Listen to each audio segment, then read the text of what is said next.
Hi friends, అందరికీ నమస్కారం. ఈరోజు కదా రాయల చెరువు చుట్టూ కొండలు, మధ్యలో గలగలమని పారే సెలయేరు. ఉత్తరం వైపున్న తిరుమల కొండను దర్శించుకుని శ్రీవారి పాదాల చెంతనున్న స్వర్ణముఖి నదిలో కలిసి పునీతమవడానికి ఉరకలేస్తున్న నీటి వేగం.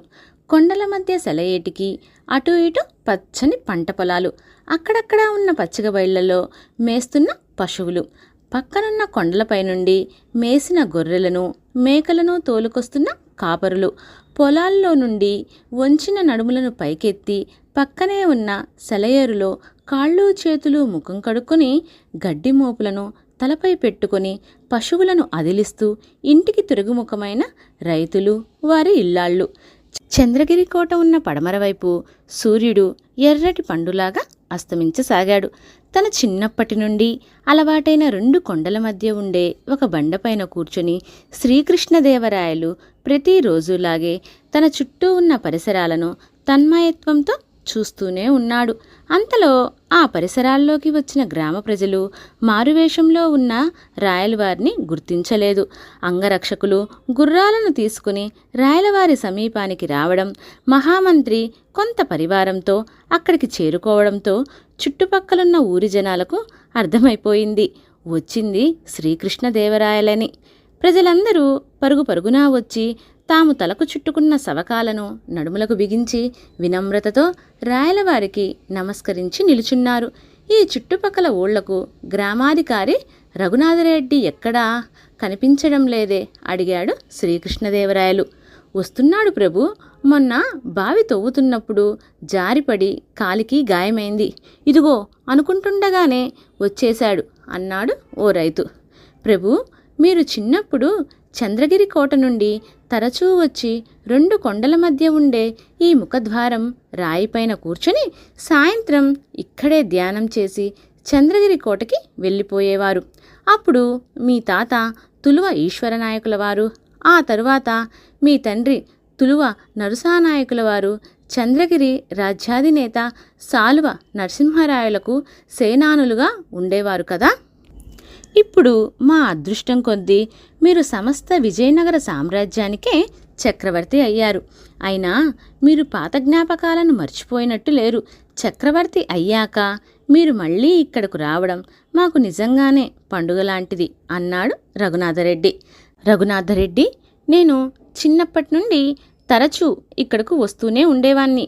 నువ్వు గ్రామాధికారిగా కాకుండా ఒక అన్నగా నన్ను చూసుకునేవాడివి. చంద్రగిరి చుట్టుపక్కల నాకు చాలా నచ్చిన ప్రదేశం ఇది. పడమటి కొండల్లో పొద్దుగూకుతుంటే సూర్యభగవానుడు అక్కడే ఉన్న వెంకటేశ్వరుని పాదాలు మొక్కి సెలవు తీసుకుంటూ నిష్క్రమించేవాడు అనిపించేది. నిజంగా స్వామివారి పాదాల చెంత ఉండటం మన పూర్వజన్మ సుకృతం అన్నాడు శ్రీకృష్ణదేవరాయలు. రాయలు వారొచ్చారనే వార్త తెలిసి చుట్టుపక్కల గ్రామాల ప్రజలు మరింతమంది గుమికూడారు.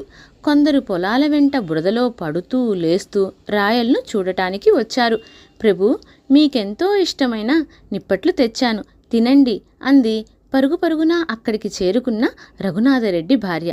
అమ్మా, ఆ రోజుల్లో నేనొచ్చినప్పుడల్లా నాకు నిప్పట్లు మురుకులు తినడానికి ఇచ్చేదానివి, ఇంత వేడిగా ఎలా తెచ్చావమ్మా? నేనొచ్చిన సంగతి మీకెవరికి తెలియదు కదా అన్నాడు రాయలు. అయ్యా, మీరు ఎప్పుడూ కూర్చునే రాతి మీద దూరం నుంచి మిమ్మల్ని చూసినప్పటి నుండి నా మనస్సు మీరే అయి ఉంటారని సంకోచిస్తూనే ఉంది. ఎందుకైనా మంచిదని వెంటనే ఇంటికి వెళ్ళి మీకిష్టమైన నిప్పట్లను మురుకులను తయారు చేశాను. మీరేనని తెలిసి మూతగిన్నెలో తెచ్చాను, ఆరగించండి అంది రఘునాథరెడ్డి భార్య. అంగరక్షకులు వెంటనే ఆ చిరుతిండ్లను తీసుకొని తాము ముందు తిని రాయలవారికి ఇవ్వాలి అనుకున్నారు. ఒక్కొక్కసారి విషప్రయోగాలు జరిగే అవకాశాలు కూడా ఉంటాయి అనే ఉద్దేశంతో రాయలు వారిని వారించి నిప్పట్లు మురుకులు తిని అక్కడే ప్రవహిస్తున్న స్వచ్ఛమైన సెలయేటి నీటిని తాగాడు. అప్పాజీ, ఇంతకీ మీరెందుకు నన్ను వెతుక్కుంటూ వచ్చారు? కాసేపు ఆగితే నేనే కోటకొచ్చేసేవాడిని గనా వినయపూర్వకంగా తిమ్మరుసును చూస్తూ అన్నాడు రాయలు. కృష్ణరాయ, మనం ఈ మధ్యనే దక్షిణ దేశ జైత్రయాత్రకు వెళ్ళొచ్చాం. కప్పం కట్టని సామంత రాజ్యాల వారిని ఓడించి వాళ్ల చేత మళ్ళీ కప్పం కట్టేటట్లు చేసి విజయనగరానికి వెళ్తూ వెళ్తూ దారిలో మన సొంత ఊరైన చంద్రగిరిలో 2-3 రోజులుండి విశ్రాంతి తీసుకుని వెళ్ళాలని వచ్చాం. చంద్రగిరికి వచ్చి రాగానే మీరు ఇలా మందీ మార్బలం రక్షణ లేకుండా ఒకరిద్దరు రక్షకభటులతో వచ్చేస్తే ఎలా? మన చేతిలో ఓడిపోయిన తమిళ, కర్ణాటక, మలబారు సామంతరాజులు మనల్ని అదును చూసి దెబ్బ కొట్టాలి అనుకుంటున్నారు. ఇలా మీరు సాహసాలు చేయడం సామ్రాజ్యానికి మంచిది కాదు. మీకేమైనా అయితే ఇంకేమైనా ఉందా అన్నాడు అప్పాజీ శుతిమెత్తగా మందలిస్తూ. అప్పాజీ, నాకు ఈ ప్రదేశం అంటే చిన్నప్పటి నుంచి చాలా ఇష్టం. ఇంత దూరం వచ్చాం కదా అని ఎవ్వరికీ చెప్పకుండా వచ్చేశాను, మన్నించండి అని. రఘునాథరెడ్డి గారు, వెళ్ళొస్తాను. మీ కాలి గాయం జాగ్రత్త. అయినా మీరు ఇక్కడ బావులు తవ్వవలసిన అవసరం ఏమొచ్చింది అడిగాడు రాయలు. ప్రభు, నాదొక చిన్న విన్నపం. పాలకులకు ప్రజలు బిడ్డల్లాంటి వాళ్ళు. మా కష్టసుఖాలు మీతో కాక ఎవరితో చెప్పుకోగలం అంటూ నసిగాడు రఘునాథరెడ్డి. సందేహించకు, పర్వాలేదు, చెప్పు అన్నాడు రాయలు. మీరు చంద్రగిరి సామంతరాజ్యం నుండి విజయనగర సామ్రాజ్యానికి వెళ్ళిపోయాక ఇక్కడ వ్యవసాయంలో అనూహ్య పరిణామాలు చోటు చేసుకున్నాయి. వరుణుడు పగబట్టినట్లు 5-6 ఏళ్లుగా వర్షాలు పడటం లేదు. నీళ్లు పాతాళానికి వెళ్ళిపోయాయి. ఇప్పుడు కూడా నేను ఆశతో నా పొలంలో మరో చోట బావి తవ్విస్తున్నాను. ఆ పనిలోనే నా కాలికి గాయమైంది. మీరొస్తున్నారని కాబోలు 10 రోజులకు ముందు ముసురు పట్టుకుని బాగా వానలు పడ్డాయి, వంకలు పారాయి. ఎండిన ఈ సెలేరు కూడా ముందుకు సాగుతుంది. ఈ 5-6 ఏళ్లు పంటలు పండక రైతులు భూమి శిస్తు కట్టలేకపోతున్నారు. ఈ సంవత్సరం కూడా ప్రజలు పన్ను కట్టకపోతే నన్ను ఈ చుట్టుపక్కల గ్రామాల అధికారిగా తొలగిస్తామని ముందస్తు ఆజ్ఞాపత్రాలను జారీ చేసి పోయారు పై అధికారులు. ఏమి చెయ్యాలో పాలుపోవడం లేదు. దేశానికి రైతే వెన్నెముక అంటారు. మా వెన్నెముకలు వరుస కరువులతో విరిగిపోయాయి. ఏం చేయాలో తోచడం లేదు. ఇక్కడే పుట్టాం, ఇక్కడే పెరిగాం. మరో చోటికి వెళ్ళి బతికే పరిస్థితి మాకు లేదు. ఇప్పుడు మీరు చంద్రగిరి రాజ్యానికే కాదు, విజయనగర సామ్రాజ్యానికే ప్రభువులు. ఏ పుణ్యఫలమో గాని మీతో మాకు ఎన్నో ఏళ్లుగా సాన్నిహిత్యం ఏర్పడింది. అంతా ఆ ఏడుకొండల వెంకటేశ్వర స్వామి మహిమ. ఏదో విధంగా మీరే ఆదుకోవాలి. ఇక్కడ ప్రజల్లో సంతోషాన్ని నింపాలి ప్రభు అని వినయపూర్వకంగా తమ సమస్యలను విన్నవించాడు రఘునాథరెడ్డి. అప్పాజీ, ఈ విషయాలన్నీ మన దృష్టికి రాలేదు ఎందుకు అన్నాడు రాయలు. నాయనా, అప్పుడంటే మనం కేవలం చంద్రగిరి సామంతరాజ్య పాలనలో ఉన్నాం. సమీప గ్రామాల పరిస్థితి బాగా తెలిసేది.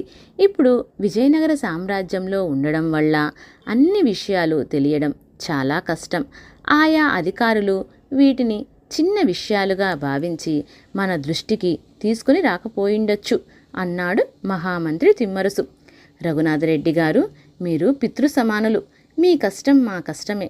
మీరు కట్టాల్సిన ఈ 5-6 ఏళ్ల శిస్తును రద్దు చేస్తున్నాను. మీరు రేపు ఒకసారి చంద్రగిరి కోటకు రండి అన్నాడు రాయలు. అక్కడ మూగి ఉన్న జనమంతా కృతజ్ఞతాపూర్వకంగా శ్రీకృష్ణదేవరాయలకు జయజయధ్వానాలను పలికారు. చీకటి పడుతోంది, ఇక బయలుదేరండి అని రాయలవారిని ఉద్దేశించి అన్నాడు అప్పాజీ. అందరూ గుర్రాలెక్కి కూర్చున్నారు. గుర్రాలు చీకట్లను చీల్చుకుంటూ వెళ్ళిపోయాయి. రైతుల ముఖాలు వెలుగులతో నిండిపోయాయి. రాత్రి భోజనం చేసి రాయలు చంద్రగిరి కోటలోని పడక గదిలోకి వెళ్ళి పడుకున్నాడు. ఎంతసేపు అటూ ఇటూ దొర్లినా నిద్ర పట్టలేదు. కోటకు సమీపంలోని గ్రామ ప్రజలే దుర్భర జీవితం గడుపుతుంటే పాలనకు దూరంగా ఉన్న ప్రజల గతేమిటి? నాయనా, నిన్ను రాజును చేయడం నీకోసం కాదు, విజయనగర సామ్రాజ్య ప్రజల కోసం అన్న అప్పాజీ మాటలు చెవుల్లో మారుమోగుతున్నాయి. రాయలు కప్పుకున్న వస్త్రాన్ని పక్కకు తోసి పట్టుపాన్పు దిగి మెల్లిగా నడుచుకుంటూ అంతఃపురం బయటికొచ్చాడు. ఈటలు పట్టుకుని కాపలాగా ఉన్న సైనికులు ఉలిక్కిపడి శిరస్సు వంచి రాయలు దారికి అడ్డు తొలిగారు. రాయలు చిన్నగా నడుచుకుంటూ ముందున్న కోనేరు దగ్గరికి వెళ్ళారు. రాతి బళ్ల మీద కూర్చుని కోనేట్లో కనిపించే అలలను చూస్తూ ఉండిపోయాడు. నాయనా, ఇంత రాత్రిపూట అంతఃపురం దాటి రావచ్చా అంటూ మహామంత్రి తిమ్మరుసు రాయలవారి భుజంపైన పితృవాత్సల్యంతో సుతిమెత్తగా చేయి వేశాడు. వెంటనే లేచి నిలబడ్డాడు రాయలు. అప్పాజీ, ఎక్కడికి వెళ్ళినా ప్రజలు సమస్యలతో సతమతమవుతూనే ఉన్నారు. వద్దన్నా మీరు ఈ రాజ్యభారం నా మీద మోపారు. నేను మీరు చెప్పినట్లు యుద్ధాలు చేస్తున్నాను, కానీ ప్రజలను సంతోషపెట్టలేక పోతున్నానేమో అనిపిస్తుంది. సాయంత్రం జరిగిన సంఘటన నన్ను ఆలోచింపజేస్తుంది. మనం ఇంకా ఎక్కువగా మన సామ్రాజ్యంలో నీటి వనరులను పెంచాలి, ఇంకా అధికంగా చెరువులను తవ్వించాలి అని ఆవేశంగా అప్పాజీకి చెప్పాడు రాయలు. అలాగే నాయనా, వెళ్ళి పడుకో. లేదు అప్పాజీ, నాకు నిద్ర పట్టడం లేదు. నేను చిన్నప్పుడు ఎప్పుడు పడితే అప్పుడు, ఎలా పడితే అలా రామచంద్రాపురం, కుప్పం, భాదౌరు పరిసర ప్రాంతాల్లో గడిపేవాణ్ణి. అక్కడి రైతులతో నేను మమేకం చెందాను. వాళ్ళు నాకు ఆత్మీయులు. వారి శిస్తులు రద్దు చేస్తే సరిపోదు, వాళ్లకు ఏదో చేయాలి. నేను అక్కడికి వెళ్ళినప్పుడల్లా నన్ను ఎంతో ఆదరించే వాళ్ళ రుణం తీర్చుకోవాలి. అక్కడ ఒక్క చెరువు తవ్విస్తే ఎలా ఉంటుంది? కానీ అక్కడ ఎక్కడ చెరువు తవ్వించాలో అర్థం కావడం లేదు. ఆ ప్రాంతమంతా నాకు కొట్టిన పిండి. ఆ ఆలోచనలో మునిగిపోయే నాకు నిద్ర పట్టడం లేదు అప్పాజీ అన్నాడు రాయలు. రేపు ఉదయానికల్లా నిపులను పంపి ఆ ప్రాంతాన్నంతా పరిశీలింపజేసి ఎక్కడ చెరువు తవ్వితే బాగుంటుందో, ఎక్కడ అనువైన ప్రదేశమో చూసి పథక రచనలు చేయించి తిరుమల శ్రీవారి నైవేద్య గంటల సమయానికి సిద్ధం చేసి ఉంచుతాను. సరేనా? హాయిగా వెళ్ళి నిద్రపో అని రాయలవారిని అంతఃపురంలోనికి పంపేసి తిమ్మరుసు తన భవనానికి వెళ్ళి ఆజ్ఞాపనా గంటను మోగించాడు. చిత్తం దేవరా అంటూ 2 యోధులు ముందు నిలిచారు. వెంటనే వెళ్ళి మన శాస్త్ర సాంకేతిక నిపుణుల బృందాన్ని పిలుచుకొని రండి. చిత్తం ప్రభు అన్నారు. కొంతసేపటికే సమావేశ మందిరానికి అందరూ చేరుకున్నారు.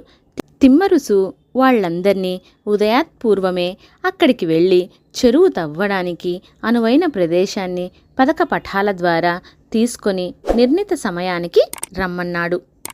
యథాప్రకారమే పొద్దు పొడిచింది. శాస్త్ర సాంకేతిక రంగాల నిపుణులు అప్పాజీ చెప్పిన ప్రదేశానికి వెళ్ళి పథక పటాలను చిత్రించి చంద్రగిరి కోటకు చేరుకున్నారు. రఘునాథరెడ్డి కూడా విచ్చేశాడు. సభామందిరంలో అందరూ ఆసీనులయ్యారు. తిరుమలేశుని నైవేద్య గంటలు మోగుతూనే సభామందిరంలో వాద్యాలు మోగాయి.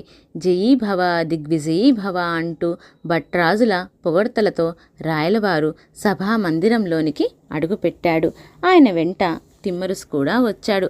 రాయలవారికి నమస్కరించి ఎవరి స్థానాలలో వారు ఆసీనులయ్యారు. శాస్త్ర సాంకేతిక రంగాల నిపుణుల ముఖాల్లో ఏదో వెలితి కనిపిస్తోంది. దాన్ని రాయలు, తిమ్మరుసు గమనించారు. బృంద నాయకుడిని మాట్లాడమని తిమ్మరుసు సైగ చేశాడు. ప్రభు, మన చంద్రగిరి కోటకు సమీపంలోని ఆ లోయ ప్రాంతం మాకు సుపరిచితమే. మా బృందమంతా ఆ ప్రాంతాన్ని పరిశీలించాక అక్కడ చెరువు తవ్వడం కష్టమనే నిర్ణయానికి వచ్చాం. అక్కడ చెరువు తవ్వితే నిలవదు ప్రభు. మట్టితో కట్టిన చెరువు కట్టలన్నీ వర్షాలు పడ్డప్పుడు అక్కడి సెలయేరు ఒక్క తోపు తోసేస్తుంది. ఆ ప్రాంతం చెరువు తవ్వడానికి అనువైంది కాదు ప్రభు అన్నాడు నిపుణుల బృందనాయకుడు రాఘవాచారి. రాయల ముఖం వాడిపోయింది. తన ఆశల మీద నీళ్లు చల్లినట్లు అనిపించింది. రాఘవాచారి, మీరు ఎంతో అనుభవజ్ఞులు. ఎన్నో చెరువులను మన సామ్రాజ్యంలో అవలీలగా తవ్వించారు. మీరు ఇలా మాట్లాడటం ఏమిటి? మనం పుట్టిన ప్రాంతానికి ఏమీ చేయలేకపోతే మిగిలిన ప్రాంతాలకు ఏమి చేయగలం? నేను చంద్రగిరిలోనే పుట్టాను. రాయలవారు చంద్రగిరిలోనే పుట్టారు. మనం ఇప్పుడు విజయనగరానికి వెళ్ళినా మన మూలాలన్నీ ఇక్కడే ఉన్నాయి కదా. దండయాత్రను ముగించుకొని వెళ్తూ మార్గమధ్యంలోని చంద్రగిరికి ఎందుకొచ్చాం? కన్నతల్లి ఒడిలో సేద తీరడానికి కదా. మరి ఆ తల్లి రుణం కొంచెమైనా తీర్చుకోవద్దా ఇలాంటి పనులు చేసి అన్నాడు తిమ్మరుసు రాఘవాచారితో. ప్రభు, మీ కోరిక మాకు తెలుసు. మేము మీరు చెప్పిన ప్రదేశానికి వెళ్ళి బాగా క్షేత్ర పర్యటన చేసి పథకాన్ని కూడా రూపొందించాం. వీలు కాకే ఇలా చెప్పాల్సి వస్తుంది అన్నాడు విచారవదనంతో రాఘవాచారి. ఆ పథకాన్ని ఇటు తీసుకురండి అని దాన్ని తదేకంగా కొంతసేపు మౌనంగా వీక్షించాడు మహామంత్రి తిమ్మరుసు. ముఖం వెలిగింది. రాఘవాచారి సెలయేరు వల్ల చెరువును తవ్వలేమని చెప్తున్నారు. వర్షాకాలం వస్తే ప్రమాదము అన్నారు. బాగానే ఉంది. చుట్టూ ఉన్న కొండల్ని పరిశీలించాను. మధ్యలో మైదానం ఉంది. వెంకన్న దయవల్ల సెలయేరు చుట్టూ ఉండే కొండల నుండి నీరు వచ్చి ఉత్తరం వైపున్న 2 కొండల మధ్య ప్రవహిస్తోంది. ఈ 2 కొండల మధ్యే ఆనకట్ట కట్టి మొత్తం మైదానాన్నే చెరువుగా ఎందుకు చేయకూడదు? దానివల్ల తిరుపతి పక్క నుండే స్వర్ణముఖి నది వరకు ఉన్న ఊర్లకు నీటి సరఫరా చేయొచ్చు కదా అడిగాడు తిమ్మరుసు. నిపుణులు నివ్వెరపోయారు. తమకు రాని ఆలోచన తిమ్మరుసుకు వచ్చినందుకు. ప్రభు, దానికి చాలా ధనం వ్యయమవుతుంది. ఎంతో శ్రమించాలి. దాదాపు 2 సంవత్సరాలు పట్టచ్చు. ఆ ఆనకట్ట కట్టడానికి పెద్ద పెద్ద రాకాసి బండలు అవసరం. దాదాపు 200 ఏనుగుల ద్వారా చుట్టుపక్కలున్న కొండల్ని పగలగొట్టించి ఏనుగుల ద్వారా గొలుసులతో లాగించి ఆనకట్ట కట్టాలి. ఇది బృహత్ కార్యం. అందుకే ఆలోచించలేకపోయాం. మనం అనుకున్నట్లు ఈ ఆనకట్ట పూర్తి అయితే తిరుపతి దాకా నీటి సమస్య ఉండదు. అయితే ఈ చెరువు వల్ల 2-3 గ్రామాలు నీట మునిగిపోతాయి. వాళ్ళు ఒప్పుకుంటారా అన్నాడు రాఘవాచారి. కరువు కాటకాలతో తిండి లేక చావడం కన్నా, ఎండాకాలం గుక్కెడు నీళ్లు లేక అలమటించే కన్నా మునక గ్రామాలను కాస్త దూరంగా నిర్మించుకుంటాం ప్రభు. మా గ్రామాల వారిని నేను ఒప్పిస్తా. అది సమస్య కాదు. మిగిలిన సంగతి మీరు ఆలోచించండి ప్రభు అన్నాడు రఘునాథరెడ్డి. దక్షిణ దేశ దండయాత్ర వల్ల రావలసిన కప్పం భారీగా వచ్చింది. అంతా దైవేచ్ఛ. ఇక్కడి ధనాగారంలో మీ అంచనాలకు కావలసిన సొమ్మును ఉంచుతాను. దండయాత్రలో మనకు గజబలం కూడా పెరిగింది. 200 ఏనుగులను వదిలి వెళ్తాం. మీరు అనుకున్న సమయానికి ఆనకట్టను పూర్తి చేయండి. ఇంత పెద్ద ఆనకట్టను చూసి భావి తరాల వారు గర్వపడాలి. రేపే సుముహూర్తం. రాయలవారు మేము ఇక్కడి నుంచి బయలుదేరి కొండవీడు, కొండపల్లి, రాజమహేంద్రవరం, సింహాచలం, కటక్ వరకు దండయాత్రకు బయలుదేరుతున్నాం. వెళ్తూ వెళ్తూ భూమి పూజ చేసి వెళ్తాం. మీలో కొంతమంది ఇక్కడే ఉండండి. మిగిలిన వారు మాతో రండి. రాఘవాచారి గారు, మీరు మాత్రం చెరువు పనులను పర్యవేక్షించండి అన్నాడు తిమ్మరుసు. అప్పాజీ, మీరనుకుంటే ఏమైనా చేయగలరు. నా కలను సాకారం చేశారు అంటూ లేచి అప్పాజీని ఆలింగనం చేసుకున్నాడు రాయలవారు. మరుసటి రోజు చుట్టగుంట, రామాపురం, రామచంద్రాపురం, మచ్చారెడ్డిపల్లి, కుప్పం, బాదూరు పరిసర ప్రాంతాల ప్రజలు పచ్చని తోరణాలతో, అరటి గెలలతో కూడిన చెట్లతో స్వాగత తోరణాలు ఏర్పాటు చేశారు. రాయలవారు, మహామంత్రి తిమ్మరుసు ఆనకట్ట నిర్మించబోయే స్థలానికి వచ్చారు. ఈశాన్యం మూల భూమి పూజ చేశాక సైన్యంతో సహా ప్రజల వీడుకోలు మధ్య రాయలు నిష్క్రమించాడు. పనులు మొదలయ్యాయి. చుట్టుపక్కలుండే కొండలను బండలుగా మార్చడానికి వడ్డీ వాళ్లను వందలాదిగా నియమించారు. కొండలను తొలచి, నిప్పు పెట్టి, కాల్చి తామనుకున్న పరిమాణం బండలను కట్టబోయే ఆనకట్ట దగ్గరకు ఏనుగుల ద్వారా లాగించారు. ఒక్కోసారి ఏనుగులు ఇబ్బంది పడుతుంటే ఆ బండల వెనుకాల కూలీ జనం నెట్టేవారు. బండల కింద పెద్ద పెద్ద గుండ్రని కొయ్య చెక్కలను చక్రాలుగా వాడారు. 2 కొండల మధ్య ఆనకట్ట కోసం పునాదులు తీశారు. కొండ అడుగు భాగాలను మందుగుండ్లతో పగులకొట్టారు. కాసురాయి బండలు 10 నుంచి 20 అడుగుల వరకు ఉండేవి. వాటిని పునాది స్థాయి నుండి వరుసగా ఒకదాని మీద ఒకటి పేర్చుకుంటూ విస్తారంగా బండలను పరుచుకుంటూ వచ్చారు. వానాకాలంలో సెలయేరు ఉప్పొంగడంతో బండల మీద నుండి నీళ్లు ప్రవాహంగా దిగువకు వెళ్ళి తిరుపతి సమీపంలోని స్వర్ణముఖి నదిలో కలిసిపోయేవి.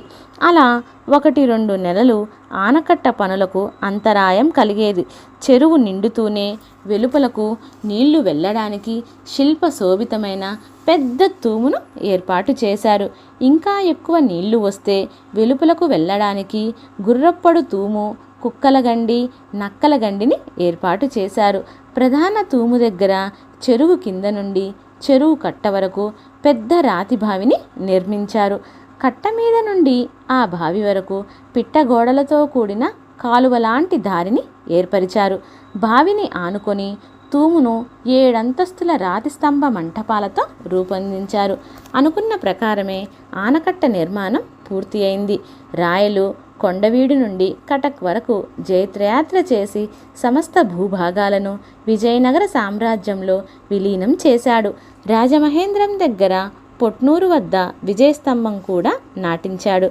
విజయానందంతో విజయనగరం రాజధానిని చేరుకున్న రాయలవారికి వెంకటేశ్వర స్వామి మొక్కు గుర్తుకొచ్చింది. అప్పాజీ, మనం ప్రతి జైత్రయాత్రకు ముందు విజయం కలగాలని వెంకటేశ్వర స్వామికి మొక్కుకోవడం, విజయం సాధించాక మొక్కులు చెల్లించడం మనకు ఆనవాయితీగా. నాకు రాత్రి స్వామివారు కలలో కనిపించారు. ఉన్న పలంగా బయలుదేరాల్సిందే అన్నాడు రాయలు. మనసుకు తోచిందే మంచి ముహూర్తం. వెంకన్నను చూడాలని నాకు అనిపిస్తోంది. శుభస్య శీఘ్రం. ప్రయాణాలకు సిద్ధం కమ్మని మంది మార్బలాన్ని ఆదేశించాడు తిమ్మరుసు. అందరూ చంద్రగిరి కోటను చేరుకున్నారు. రాయలు ఇరువురు దేవేరులైన తిరుమలాదేవి, చిన్నాదేవి కుమారులు కుమార్తెలతోనూ కలిసి చంద్రగిరి కోటలో విడిది చేశాడు. స్వామివారిని దర్శించి అనేక విలువైన వజ్ర వైడూర్య స్వర్ణాభరణాలను కానుకలుగా సమర్పించాడు. అంతులేని సంపదను జైత్రయాత్రలో పొందినందుకు వెంకటేశ్వర స్వామికి ప్రత్యేక బంగారు నాణేలతో కనకాభిషేకం చేశాడు. స్వామివారిని తనివి తీరా దర్శించాక చంద్రగిరికి చేరుకున్నాడు. రాయలవారి రాకను పురస్కరించుకుని చెరువుకట్ట ప్రారంభోత్సవాన్ని నిర్ణయించారు. కట్టకు సంబంధించిన పనుల విశేషాలను రాయలవారికి తిమ్మరసుకు విన్నవిస్తున్న సమయంలో జోరున వాన కురవడం మొదలుపెట్టింది. విపరీతమైన గాలులు, జలయ విలయమైనట్లు ఎక్కడ చూసినా వరదలు, చుట్టుపక్కల గ్రామాలు ముంపుకు గురవుతున్నట్లు వార్తలు.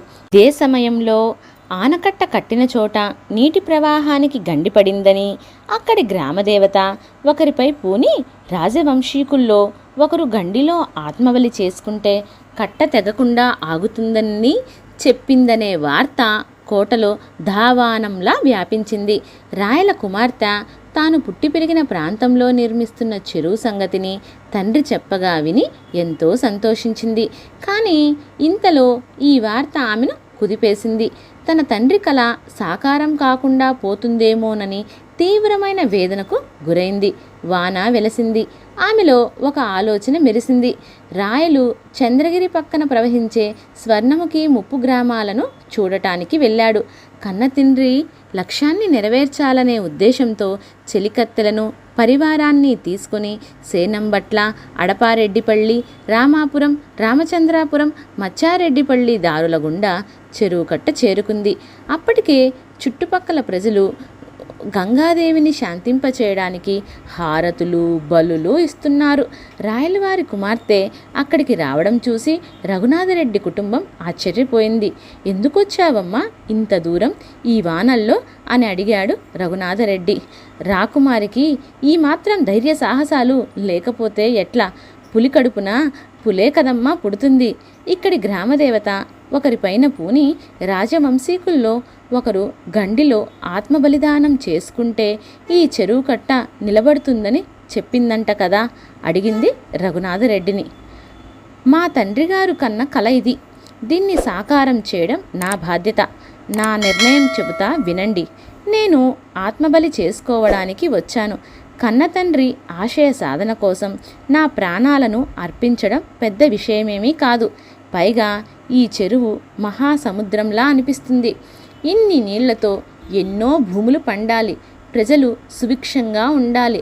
నేను గండిలో దూకేస్తాను. ఆ తరువాత గండిని పూడ్చేయండి. నా సత్యం ఉన్నంత వరకు ఈ చెరువు కట్ట తెగదు. ఈ చెరువుకు నా పేరు పెట్టకండి. రాయల చెరువు అని మా నాన్న పేరు పెట్టండి అంటూ చెరువు కట్ట మీద గండిపడిన చోటు వైపు నడిచింది. తల్లి, ప్రభువులు వచ్చే వరకు ఆగండి. ఆ తర్వాత నిర్ణయం తీసుకుందురుగాని అన్నాడు రఘునాథరెడ్డి కంగారుగా. ఎవరు చెప్పినా నేను వినను. నా నిర్ణయం మార్చుకోను. నాకు అడ్డు చెప్పారో మా తండ్రి గారి మీద ఒట్టే అంది రాయల కుమార్తె. అమ్మ, ఒక్క క్షణం ఆగు. ఈ బండ మీద కూర్చో తల్లి. మంగమ్మ, చెంగమ్మ రండి. బిందెలతో నీళ్లు పోయండి. ముఖానికి కాళ్లకు చేతులకు పసుపు పోయండి. కుంకుమతో నుదుట బుట్టు పెట్టండి. పూలమాల వేయండి అంటూ అన్నీ చేసి హారతిచ్చి గండి దగ్గరకు తీసుకుని వెళ్ళారు. రాయల కూతురు గండిలో దూకేసి ఆత్మబలిదానం చేసుకుంది. శరవేగంతో గుర్రాలు వచ్చి కట్ట మీద ఆగాయి. రాయలు ఒక్క ఉదుటున గుర్రంపై నుండి దూకి గబగబా గండి దగ్గరికి వెళ్ళాడు. అప్పటికే తన కుమార్తె గండిలో దూకి ఆత్మబలిదానం చేసుకుంది. రాయలు తీవ్ర దిగ్భ్రాంతికి గురయ్యాడు. కుమార్తె ప్రజల కోసం చేసిన త్యాగాన్ని కొన్ని క్షణాల పాటు మౌనంగా చూస్తూ ఉండిపోయాడు. ఇక చూడలేక గండిని పూడ్చేయమన్నాడు. రాయలమ్మ సత్యం ఉన్నంతవరకు ఈ చెరువు కట్ట తెగదని, దీనికి రాయల చెరువు అనే పేరు పెట్టమని తమరి కుమార్తె సెలవిచ్చింది ప్రభు అంటూ కన్నీళ్లు పెట్టుకున్నాడు రఘునాథరెడ్డి. కట్ట మీద కింద గుమ్మికూడిన జనమంతా గుండెలు అవిసేలా రోదించారు. రాయలు కట్ట మీద నుంచి తిరుమల కొండవైపు చూస్తూ, నీ లీలలో భాగమేనా స్వామి ఇది అని మనసులో అనుకుంటూ వెనుదిరిగాడు. కట్ట మీద రాయలమ్మకు గుడి కట్టి స్థానికులు నేటికి కొలుస్తూనే ఉన్నారు. చిత్తూరు జిల్లాలో రాతి ఆనకట్టగల అతిపెద్ద చెరువు రాయల చెరువు అంటారు. ప్రస్తుతం ఈ చెరువుకు తూములు పూడ్చేశారు. రాయల స్ఫూర్తిని చెడగొట్టి చెరువును ప్రమాదంలోకి నెట్టేస్తున్నారు. అయినా రాయలమ్మ మహిమ ఉన్నంతవరకు రాయల చెరువు కట్ట తెగదు అని అందరూ అంటుంటారు. ఇప్పటికీ అందరికీ అదే భరోసా. ఓకే ఫ్రెండ్స్, నా కథ మీకు నచ్చినట్లయితే లైక్ చేయండి, షేర్ చేయండి మరియు నా ఛానల్ని సబ్స్క్రైబ్ చేయండి. Thank you for watching.